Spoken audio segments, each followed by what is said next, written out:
Hello, my name is David Ades. I'm a certified professional life coach, specializing in the recovery from narcissistic abuse. Today's video is about how you are not the freak, the narcissist is the freak. This video is about coping with, dealing with, getting your hands dirty with, consciously relating with the freakishness that narcissistic abuse impresses upon you. Narcissistic abuse leaves one with what is like a malignant tumor of freak-likeness. Under your skin, there is this sensation, experience, limiting belief, feeling that one is like some sort of lesser being, maybe like a Frankenstein monster, or maybe like, not the scientist, that would be cool, Frankenstein monster, Hunchback of Notre Dame, like a doll that has one button for an eye and it's missing the other one, and it's sewn together from other doll pieces. Narcissistic abuse is this sort of freaky, freakish experience because it's sourced from a freak. Because it traces back to a freak. It comes from a freak. That's why it's freaky. To the extent that there was or has been an emotional investment between you and a narcissist, to the extent that there is a depth of relating, or to the extent that it has felt that way anyway, that's the extent to which the narcissist gets their freak hand into you. Into your psyche is the touch, and the malignant tumor of freak spreads out from there.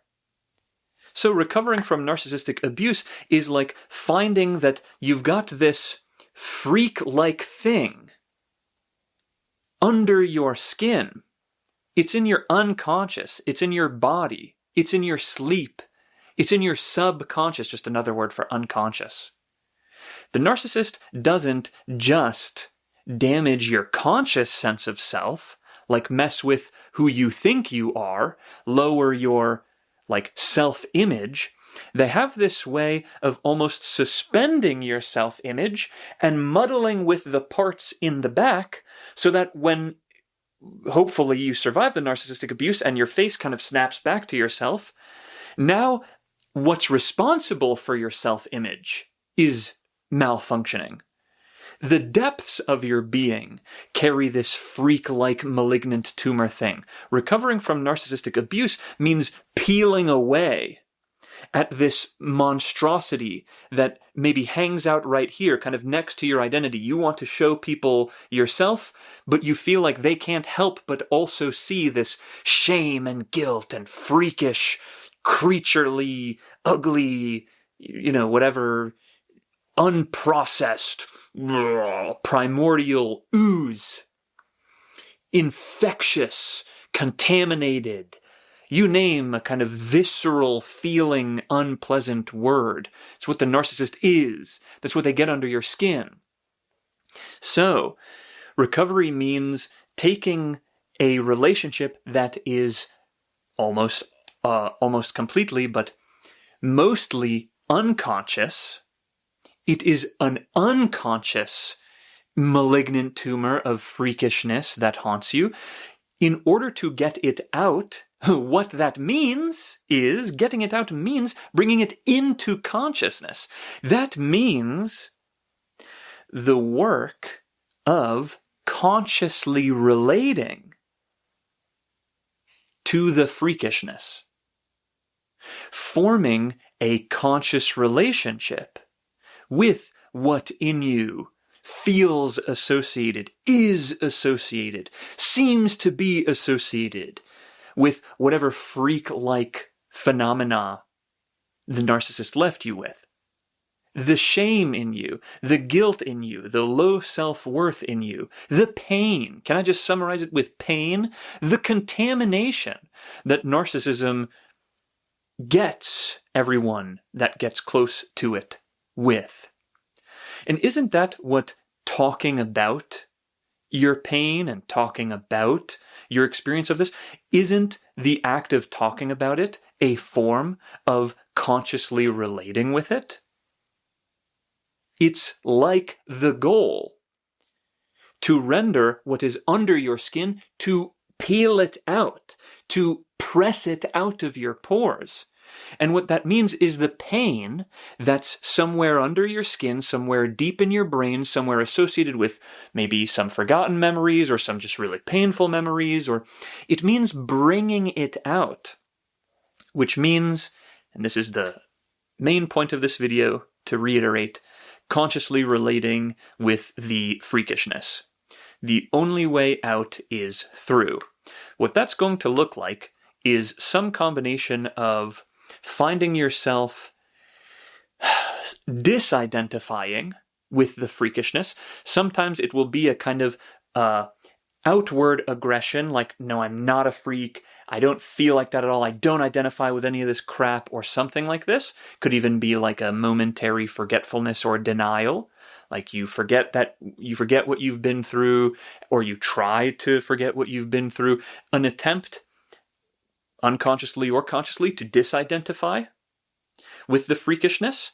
And on the other side of the spectrum, that's kind of one way of engaging with freakishness, is trying to disidentify with it, saying no, or saying, what are you talking about? It takes different forms for different people at different times. This is nuanced work. On the other side of the spectrum is aggression inwardly. Oh, I'm such a freak, and I identify with the shame, and I identify with the guilt, and what's wrong with me, and I'll never, and how could I, and what does this say about me? It's this, like, forgetting that you're not this freakish narcissistic abuse tumor. You're something other than that. You're something separate from that. And the work that needs to be done is in the service of re-separating that, or separating that for the first time. Between the I don't identify with it at all, or I want to forget it, or I hate it completely, I wish it never happened, between that and, oh no, I'm completely this, I'm Frankenstein's monster, I'm the Hunchback of Notre Dame, something like this, between that and between these two and every behavior in between, the maybe perfect balance being like, yes, this is something that happened to me, but it's not me. Yes, this is a feeling that I carry, but it's not me. It's not all of me. Yes, this is a limiting belief that I have. Okay, here comes the pain. Yes, there's that memory, but this isn't like me. And that's a difficult tightrope to walk. You might imagine that in order to walk it meaningfully, maintaining balance over a long term, one would have a conscious relationship with this sort of thing. It's like you can't let the malignant, freakish tumor out of your sight. It's like you can't let the narcissist out of your sight. It's like you can't let the inner critic out of your sight. No wonder no contact is the final goal, because the goal is to get them out of your sight. So you no longer have to keep them in your sight, because to the extent that they are around, they are like a predator that you have to keep in sight. To the extent that they're there, to the extent that the leftover remnants of the abuse is there, do keep it in your sight. Do the best, most thorough job that you can.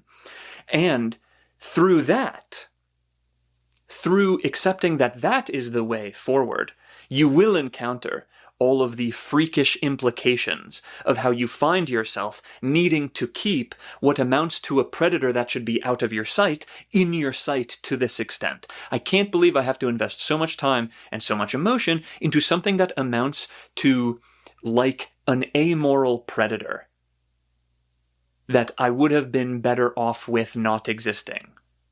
At least it might feel like that sometimes. The only way out, again, is through. It's almost like you have to don the freakishness in order to prove that you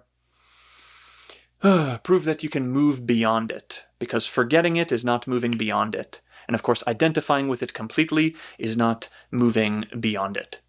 There's this pendulum that swings. There's a balance on a tightrope to be had between trying to forget and wishing it never happened and demonizing the narcissist, and on the other hand, accepting all of the shame and the guilt and kind of not putting up a fight or anything like that. There's a balance to be had.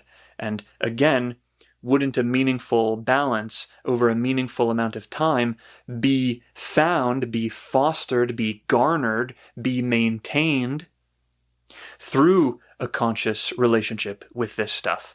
And a conscious relationship with this stuff starts and ends in the present moment.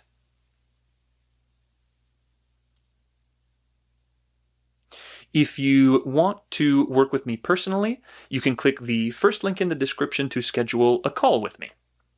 Click the second link in the description to take a free narcissistic abuse recovery quiz. Like this video if you do like it. Comment any thoughts or questions you might have in the comment section. Subscribe to this channel if you want to see more, and I will talk to you soon.